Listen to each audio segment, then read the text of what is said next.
Welcome back to Harmon Homestead. So today I'm down by the chicken coop. So if you hear clucking and crowing, I'm right here at the chicken coops. As you can see, this pen right here is one of my bantam pens.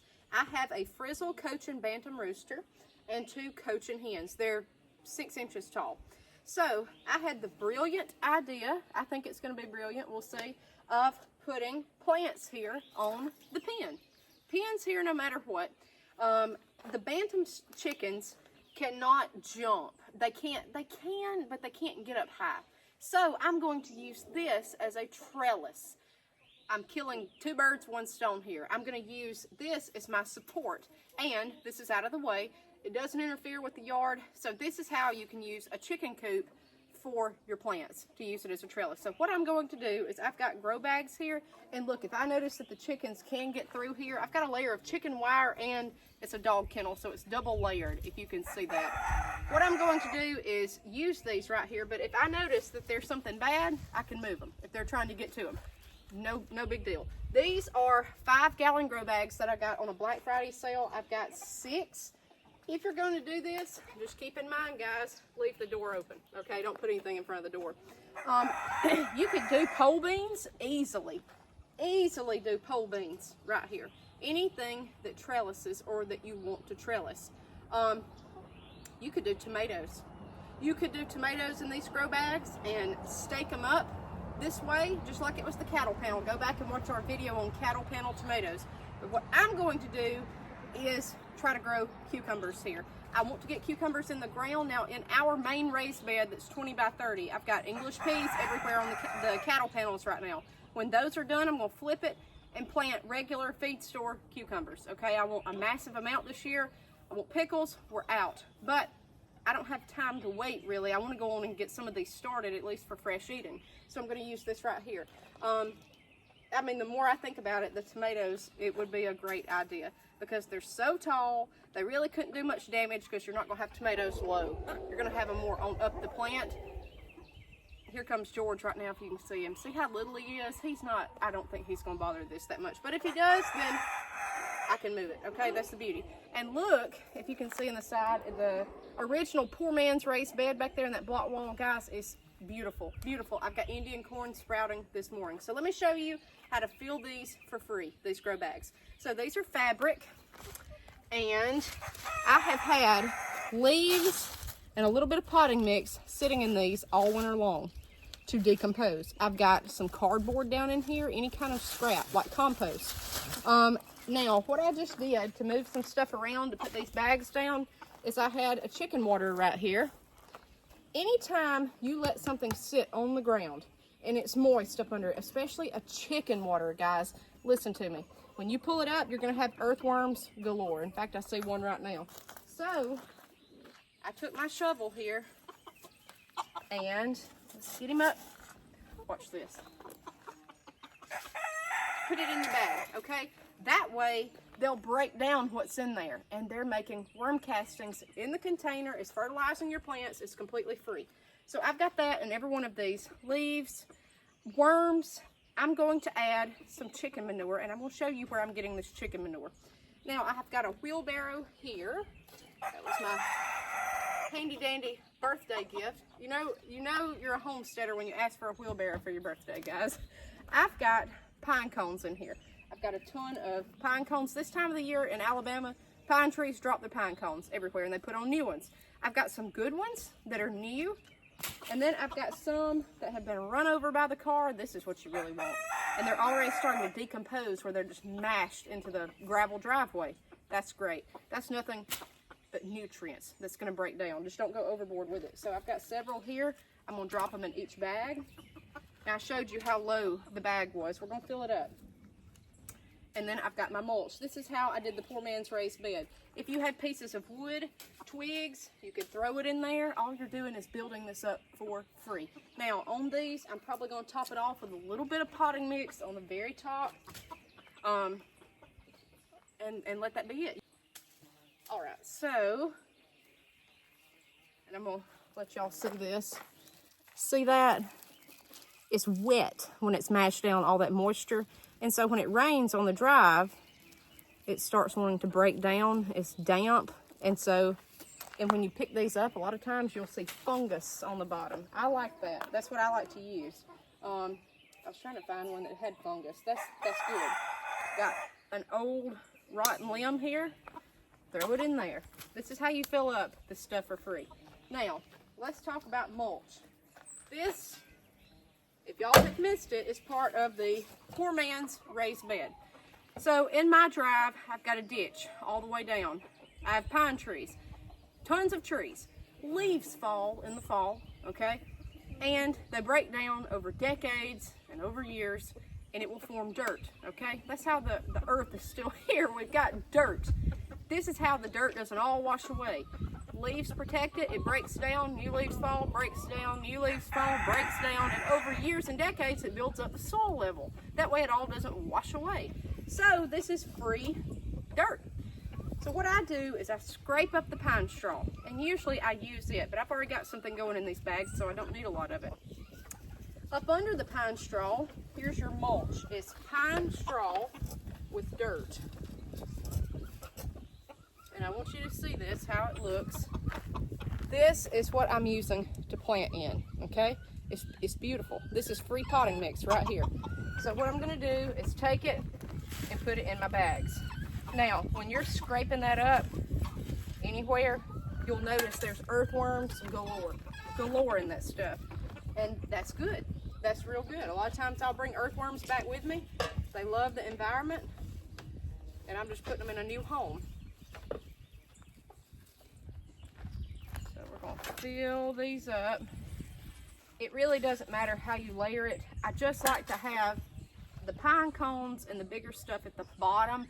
That way it allows for drainage, because this stuff's big, but it's got air gaps all in it where water can go on down, and it'll break down on the bottom. The more pressure you get on top of this stuff, the more it, just like the pine cone that's been run over by the car, it mashes down, it stays wet, and it starts breaking down over time. So get your heavy stuff or your big bulky stuff on bottom.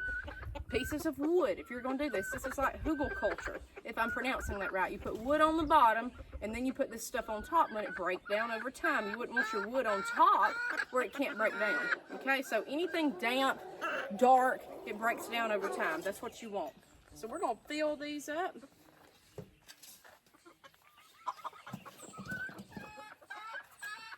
There's a big old stick.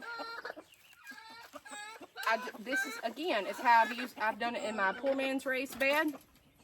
It's the exact same technique, guys. It's filling these bags up for free. Now, let me show you what chicken manure I'm using. All right, so this right here is up under my biggest coop. The nesting boxes are right here. There's a wire tray and manure falls to the ground. And I want to see if I can find some earthworms. All this is manure on top of dirt. Guys, if you can see where I've scratched in it, I found more earthworms than you could imagine up under here. And I told you, we've done a worm bin video. You can do that. But guys, there's no point. If you've got animals like chickens, they're gonna be in this manure. So what I do is take that. You can see there's fairly fresh manure in that. The manure is gray. That's chicken poop. That's ammonia. It fertilizes your plants. I'm gonna take this and sprinkle a little bit of this in each bag. A little bit, and then I'm gonna put the mulch on top. This, when it gets wet, will wanna clump up. It's not loose, so you need to have it kind of on down in the bag. So if you can see right here, this is on the outer edge. This is all just mulch up under here. See how light is coming up and how easy? And here we are. I see earthworms. So I'm gonna scrape this. This is what I have put on my garden. See that big worm over there? 2 of them, 3 of them. Ooh, I think I covered them up. Let's see if I can get it to zoom in for you. So when you're scratching around at your chicken pens, that's what you want. And you'll find earthworms everywhere. This is not manure. This is good dirt with those earthworms. The more you can get, the better. What I'm gonna do is try to scrape them up here without bothering them. And you'll find a ton. Anywhere where it's damp and dark, it's good. There's a huge one. And see here, guys, Look at that. That's what I'm putting in my raised beds. That right there. Free worm castings. See that? That's good stuff, guys.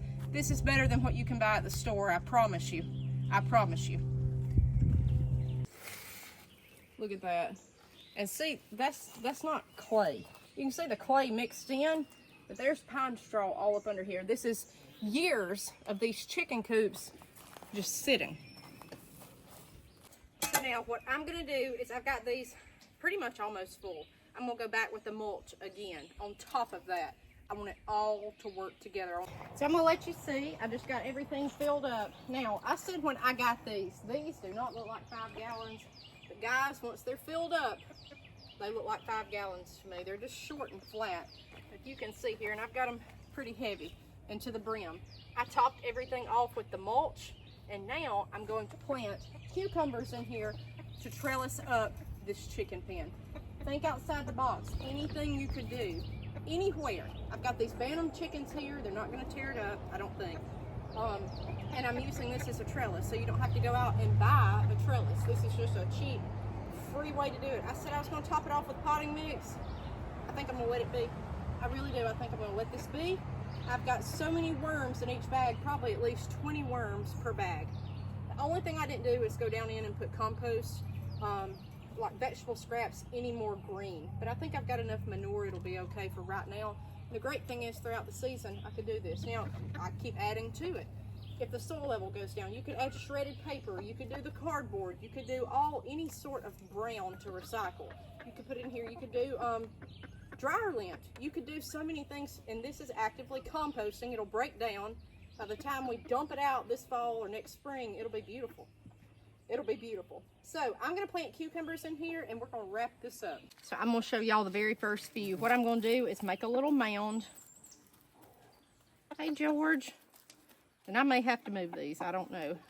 Well, let's see here. I'm gonna do 2 right there. I'm gonna do 2 per bag. And I'm using the Bet Alpha cucumbers that are self-pollinating. They only produce female flowers. So if I've got a pollinator problem here, then we've got that, okay? We don't. You can see bees buzzing around me in the video and everything else. Mash it down, that's it. Come over here, there's 2 spaces. And just keep going all the way down. All right, guys, we got our cucumbers planted. We'll see how this does. This is how we save money on our grocery bill. This is how we plant so much and grow so much food. It doesn't have to be acres and acres and acres. You can garden on 3 acres or less. That's where I'm at, okay? But we're using creative spaces to do this. And we're letting these chickens work for us. We're letting their coop work for us. We're letting their manure work for us so we don't have to buy fertilizer. Guys, this to me is like a modified permaculture. I'm using what's on the land to my benefit, to my family's benefit, feeding us, and I'm cramming stuff in every little nook and cranny and space. So I'm showing you container gardening, I'm showing you raised bed gardening, above ground gardening. You could put this on your patio. You could put this anywhere, okay? You could do so many things with this, and this is easy. It's easy. These grow bags cost, I think, $12 for 20. That was 6 right there that were 5 gallon. Very, very cheap, very cheap. Will these last forever? Absolutely not. Nothing, no container is gonna last forever. Metal, tin, it goes quick, very quick. So I'm gonna try the grow bags and just see. What I love about grow bags and containers, we've used mop buckets, we've used Rubbermaid containers, and we may do a video on that next, planting in those. The good thing is, especially something this small, is I can pick it up and move it. And that's what's so beautiful. Instead of a traditional raised bed that's in the ground, once it's there, you're stuck, okay? You can't do anything with it really. So this you can move anywhere. If you notice a flood's coming, need to pick it up, move it, or shelter it. If frost is coming, you can move it. That's what's good about this stuff. So this is creative gardening, this is radical gardening. Use those chicken pens. If you have bantams, if you have regular sized chickens, they will tear it up, okay? Only thing you could do there is plant something tall and vertical like sunflowers, okra, corn. You can plant it in these bags. That will be good for bigger chickens unless you have some kind of barrier, because they'll get to it, okay? So use your chicken coops to your advantage. We'll see you guys next time on Homestead.